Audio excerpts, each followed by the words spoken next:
Assalamualaikum warahmatullahi wabarakatuh. Kami dari kelompok 2 ingin menjelaskan tentang resolusi untuk logika predikat. Saya Amir Tolsana dan teman saya Adinda Tasya Amalia, Muhammad Ferdian Hidayat, Andronikus Aditya, Muhammad Rizky Rivaldi, dan Naomi Belinda Manurung.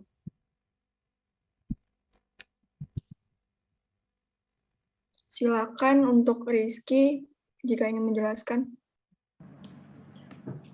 Oke, kali ini saya akan menjelaskan tentang resolusi. Resolusi definisinya itu deduksi resolusi klausa C dari himpunan klausa S adalah sederetan klausa-klausa dari C1, C2 sampai dengan Cn adalah sama dengan C. Yang setiap CI adalah anggota dari S atau resolvent dari dua klausa yang diperoleh dari S atau anggota awal dari deretan tersebut. Seperti yang telah dijelaskan, jika S adalah benar, pada setiap penilaian kebenaran dari V, maka VCI itu ekuivalen dengan kesimpulan untuk semua CI. Dan tentu saja VC juga ekuivalen dengan kesimpulan. Oke, saya akan menjelaskan contoh soal 1 tentang resolusi. Oke, soal yang pertama yaitu buktikan validitas dari argumen yang berbentuk berikut ini. Oke, soalnya yaitu A maka B dan B maka C ekuivalen dengan A maka C. Oke, mari kita buktikan. Di langkah pertama yaitu kita negasikan dulu kesimpulan dan susun menjadi ekspresi logika. Lalu yang kedua, jadikan bentuk normal konjungtif. Oke, untuk soal ini yaitu A maka B dan B maka C dan negasi A maka C. Yaitu ekuivalen dengan negasi A atau B dan negasi B atau C. Dan negasi dari negasi A atau C. Yaitu kita menggunakan hukum implikasi. Lalu kita selanjutnya menggunakan hukum De Morgan dan ekspresi logikanya menjadi negasi A atau B dan negasi B atau C dan double negasi dari A dan C dan negasi C. Lalu kita pakai hukum De Morgan lagi, yaitu ekspresi logikanya menjadi negasi A atau B dan negasi B atau C dan double negasi A dan negasi C. Jadi ekspresi logika tersebut sekarang menjadi negasi A atau B dan negasi B atau C dan A dan negasi C. Dan itu ekuivalen dengan kesimpulan. Lalu langkah yang terakhir yaitu kita melakukan resolve antar klausa, yaitu berbentuk pohon resolusi. Dengan menggunakan ekspresi logika yang tadi, yaitu negasi A, B, negasi B dan C, A dan negasi C. Lalu yang pertama ada negasi A dan C, lalu kesimpulan dan ekuivalen dengan kesimpulan terakhir ya. Contoh soal 2 resolusi. Diketahui basis pengetahuan sebagai berikut. Jika pejabat melakukan korupsi, maka rakyat tak akan pernah marah atau kejaksaan akan memeriksanya. Jika kejaksaan akan memeriksanya, maka rakyat akan marah. Yang ketiga, kejaksaan akan memeriksanya. Yang keempat, pejabat tidak melakukan korupsi. Buktikan bahwa pejabat tidak melakukan korupsi berdasarkan algoritma resolusi. Tujuan terbukti jika dihasilkan klausa nol. Buatkan pohon resolusinya. Misal, P itu pejabat melakukan korupsi, Q rakyat akan marah, dan R itu kejaksaan akan memeriksa. Jadi yang pertama, P itu implikasi negasi Q atau R sama dengan negasi P atau negasi Q atau R. Yang kedua, R implikasi Q sama dengan negasi R atau Q. Yang ketiga R, yang keempat negasi P, yang kelima P.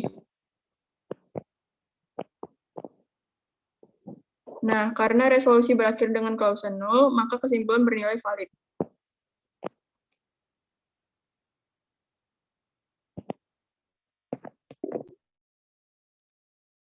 Selanjutnya yaitu kuantor universal dan eksistensial. Pertama, kuantor universal atau kuantor umum.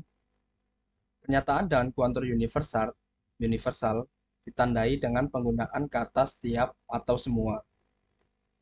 Simbol operator logika untuk kuantor universal seperti huruf A yang dicerminkan secara horizontal. Notasi A terbalik X dibaca untuk semua X atau untuk setiap X. Pernyataan berkuantor universal dan kalimat terbuka PX disimpulkan dalam setiap X PX.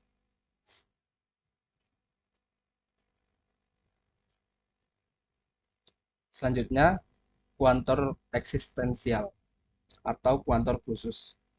Sebuah pernyataan dan kuantor eksistensial memiliki karakteristik adanya kata ada, beberapa, terdapat, atau kata-kata yang semakna lainnya.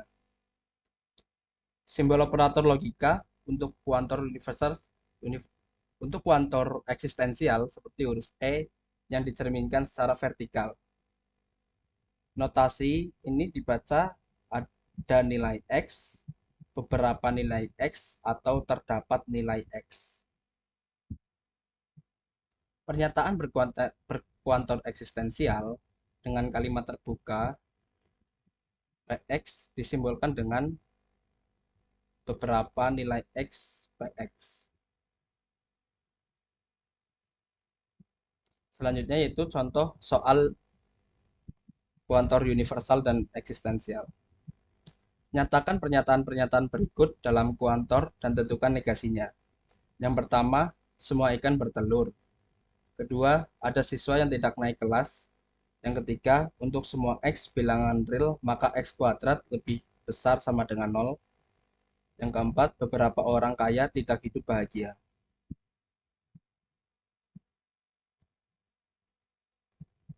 Pembahasannya yaitu, kuantor universal disebut juga kuantor umum dan berbentuk semua X Px. Yang selanjutnya, kuantor eksistensial disebut juga kuantor khusus dan berbentuk sebagian X Px. Sedangkan pengertian negasi atau ingkaran adalah operasi matematika suatu pernyataan baik tunggal maupun majmuk. Jawabannya yaitu yang pertama, semua ikan bertelur. Negasinya akan menjadi yang pertama, tidak semua ikan bertelur. Yang kedua, beberapa ikan tidak bertelur. Yang ketiga, ada ikan yang tidak bertelur.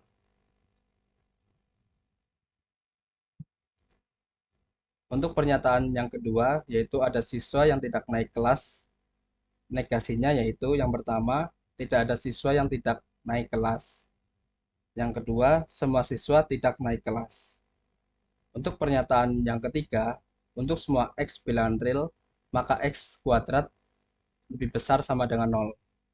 Negasinya, yang pertama, tidak semua X bilangan real, X kuadrat lebih besar sama dengan 0. Yang kedua, beberapa X bilangan real, tidak X kuadrat lebih besar sama dengan 0. Yang ketiga, ada X bilangan real yang tidak X kuadrat lebih besar sama dengan 0. Selanjutnya pernyataan nomor 4, beberapa orang kaya tidak hidup bahagia. Negasinya yaitu tidak ada orang kaya yang tidak hidup bahagia. Yang terakhir, semua orang kaya hidup bahagia.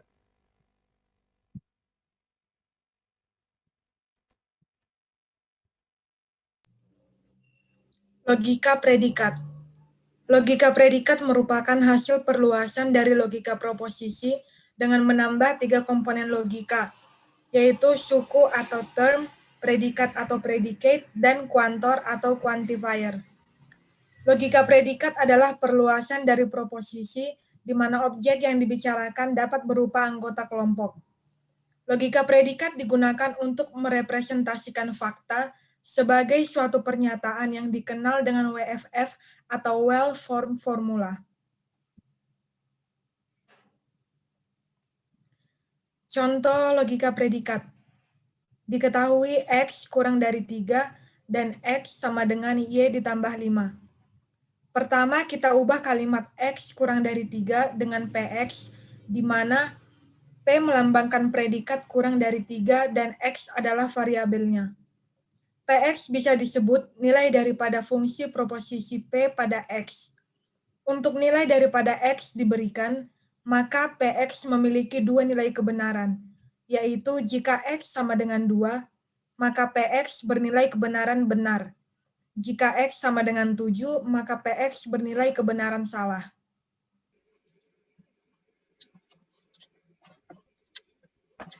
Contoh berikutnya untuk logika predikat. Diberikan predikat berikut.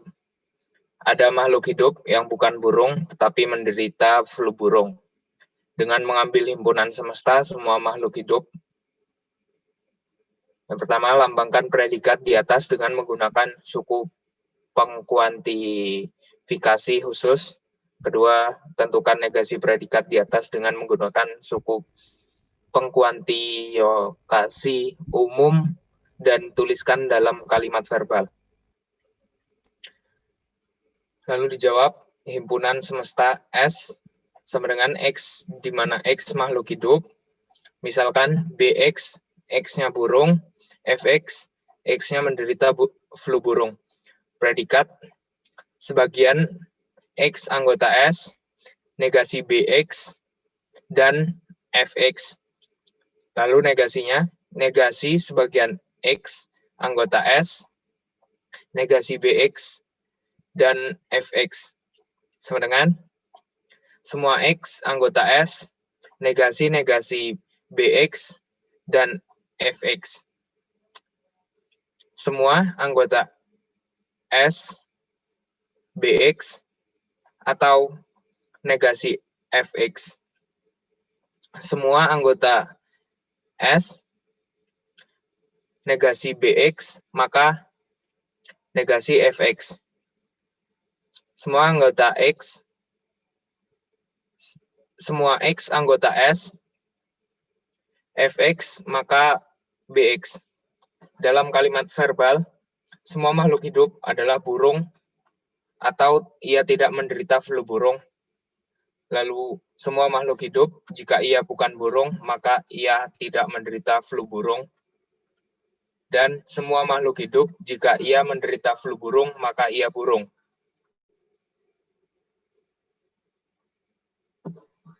Selanjutnya yaitu resolusi untuk logika predikat. Nah, resolusi pada logika predikat ini pada dasarnya sama dengan resolusi pada logika proposisi, hanya saja ditambah dengan unifikasi. Nah, pada resolusi itu semua pernyataan akan diubah ke CNF. Nah, untuk resolusi pada logika predikat ini, mengubah pernyataan ke CNF itu menjadi sangat rumit. Nah, hal yang perlu diperhatikan mengenai yaitu variabel dan quantifier, yaitu yang pertama yang harus kita lakukan adalah hilangkan semua implikasi, kurangi cakupan semua ke istilah tunggal, jadikan semua nama variabel menjadi unik, pindahkan quantifier ke kiri atau bentuk normal prenex, kemudian hilangkan quantifier eksistensial, hilangkan penghitung universal, konversi ke konjungsi disjunct, serta buat klausa terpisah untuk setiap konjungsi. Selanjutnya, nah, dalam mengubah logika predikat menjadi CNF itu bisa menggunakan fungsi column. Secara umum, fungsi column ini harus memiliki jumlah argumen yang sama dengan jumlah quantifier universalnya. Nah, contoh satu di sini ada sebagian Y, fungsinya yaitu presiden Y. Nah, untuk mengubah menjadi CNF, kita ganti Y dengan fungsi baru func. Nah, func inilah yang disebut dengan fungsi column. Sama dengan contoh 2, yaitu semua X, sebagian Y, ayah YX. Nah, di sini, buat fungsi baru bernama foo, ganti Y dengan fungsi tersebut. Sehingga di sini, kuantor eksistensialnya akan berganti menjadi foo, dan variabel X akan berganti menjadi, variabel Y akan berganti menjadi X. Selanjutnya,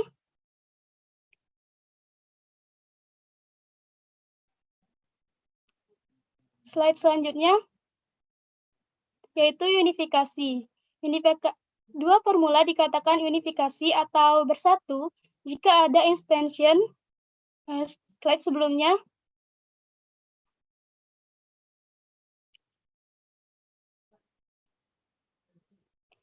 Unifikasi. Dua formula dikatakan unifikasi atau bersatu jika ada instantiation atau penugasan istilah ke variabel yang membuat kedua formula tersebut identik. Nah, tindakan pemersatu disebut unifikasi. Instantiasi yang menyatukan formula yang dimaksud disebut unifier atau pemersatu. Selanjutnya, contoh. Contoh dari unifikasi, yaitu satukan rumus Q dengan variabel A, Y, Z, dan Q dengan variabel Y, B, C. Nah, solusinya, karena Y di formula pertama atau di rumus pertama adalah variabel yang berbeda dari Y di rumus kedua, maka kita ganti nama Y dalam rumus kedua menjadi Y1. Ini berarti bahwa formula pertama dengan formula kedua harus disatukan. Nah, di sini penyatuannya disebut instan. Instan dari formula pertama adalah Q ABC dan instan dari formula kedua adalah Q ABC. Nah, karena kedua formula ini identik, maka Q formula pertama AYZ dan Q YBC bersatu. Nah, di sini unifier atau pemersatunya adalah Y1 sama dengan A, Y sama dengan B, dan Z sama dengan C. Selanjutnya,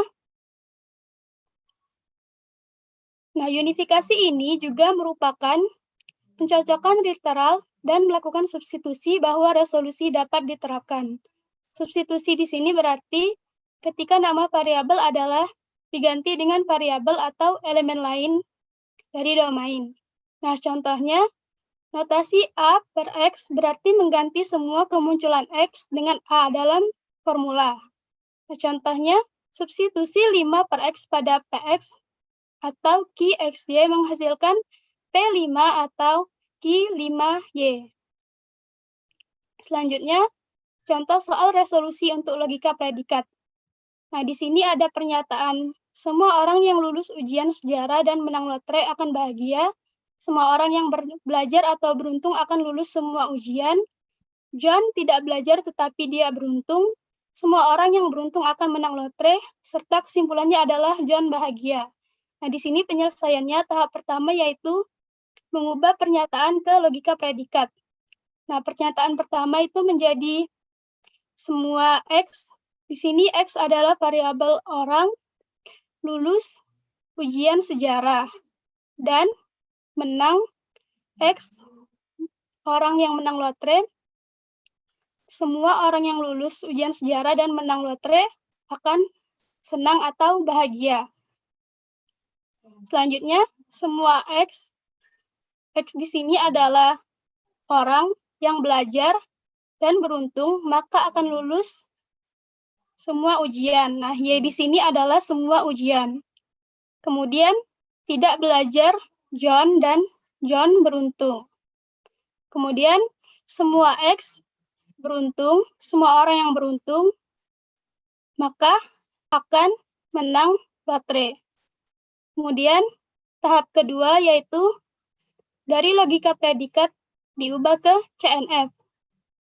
Nah, karena penyataan yang logika predikatnya tadi masih banyak yang berupa implikasi, maka yang implikasi tersebut akan diubah menjadi CNF sehingga ada 6 CNF atau 6 pernyataan, yaitu dari A sampai F. Kemudian langkah yang ketiga yaitu menegasikan kesimpulan. Kesimpulannya tadi adalah John bahagia, maka tinggal dinegasikan bahagia dan variabelnya adalah John. Kemudian langkah keempat,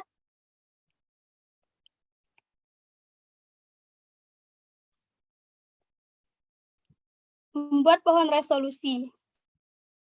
Nah, di langkah kedua tadi kita sudah mengganti variabelnya menjadi variabel masing-masing yang unik, yaitu berupa ada yang X, ada U, ada V, dan ada W, dan John. Nah, di sini pohon resolusinya, yang pertama menggunakan pernyataan orang yang tidak lulus ujian sejarah atau tidak menang lotre atau bahagia, dan diresolve dengan orang yang tidak beruntung atau menang lotre. Nah, di sini semua X diganti dengan U. Maka menjadi orang yang tidak lulus ujian sejarah atau bahagia atau tidak beruntung. Dan diresolve dengan John tidak bahagia. Nah, di sini semua variabel U diganti dengan John. Maka akan menghasilkan John tidak lulus ujian sejarah atau John tidak beruntung, diresolve dengan John beruntung. Nah, karena di sini variabelnya sama-sama John, maka tidak ada yang diganti, sehingga hasilnya adalah John tidak lulus ujian sejarah, diresolve dengan orang yang tidak beruntung dan lulus semua ujian. Nah, di sini variabel P dan W diganti dengan John, sehingga hasilnya menjadi John tidak beruntung, kemudian diresolve dengan John beruntung, sehingga hasilnya adalah falsum, maka terbukti argumen valid. Sekian, terima kasih dari kelompok kami. Wassalamualaikum warahmatullahi wabarakatuh.